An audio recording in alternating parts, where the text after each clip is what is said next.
এর দ্বিতীয় অধ্যায়ের ৯ নম্বর শ্লোক। ধর্মস্য হ্যাপবর্গস্য নার্থ হর্থায়োপকল্পতে নার্থস্য ধর্মৈকান্তস্য কামলাভাহি স্মৃত। ৯ নম্বরের অনুবাদ হলো, সমস্ত ধর্মের উদ্দেশ্যই হচ্ছে চরম মুক্তি লাভ করা। তা কখনো জড় বিষয় লাভের আশায় অনুষ্ঠান করা উচিত নয়।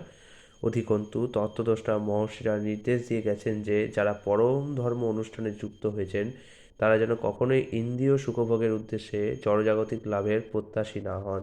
তাৎপর্য হচ্ছে, আমরা পূর্বেই আলোচনা করেছি যে পরমেশ্বর ভগবানের প্রতি শুদ্ধ ভক্তি অনুশীলনের ফলে আপনা থেকেই শুদ্ধ জ্ঞানের উদয় হয় এবং জড় বিষয়ের প্রতি আসক্তি রহিত হয়।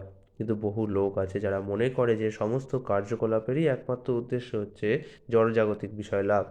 এমনকি ধর্ম অনুশীলনের উদ্দেশ্যও তাই। পৃথিবীর প্রায় সর্বত্রই জনসাধারণ জাগতিক লাভের আশাতেই কেবল ধর্ম অনুষ্ঠান করে।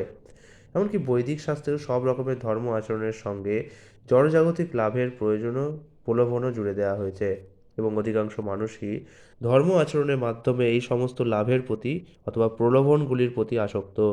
তথাকথিত ধর্মপরায়ণ মানুষদের কেন এই ধরনের জড় বিষয় লাভের প্রলোভন দেখানো হয়েছে? কেননা জড় বিষয় লাভের ফলে তাদের ইন্দ্রিয় সুখ উপভোগের বাসনা পূর্ণ হয়। এই ধরনের তথাকথিত ধর্ম অনুশীলনের ফলে বিষয় লাভ হয় এবং বিষয় লাভের ফলে জড় কামনা বাসনা চরিতার্থ করা যায়। ইন্দ্রিয় সুখ ভোগই হচ্ছে সকাম কর্মীদের সমস্ত কর্মের উদ্দেশ্য। কিন্তু শিল সুদ গোস্বামীর মতে শ্রীমদ্ ভগবতের সিদ্ধান্ত অনুসারে এই শ্লোকে তা বাতিল করা হয়েছে। কেবল জড় বিষয় লাভের উদ্দেশ্যে কখনোই কোনো রকম ধর্ম আচরণ করা উচিত নয়। জড় বিষয় লাভ হলেও তা ইন্দ্রিয় সুখ উপভোগের জন্য ব্যবহার করা উচিত নয়। জড় বিষয় কিভাবে উপভোগ করা উচিত তা নিম্নে বর্ণিত হয়েছে, সেটি আমরা ১০ নম্বর শ্লোকে আমরা দেখতে পাবো। হরে কৃষ্ণ।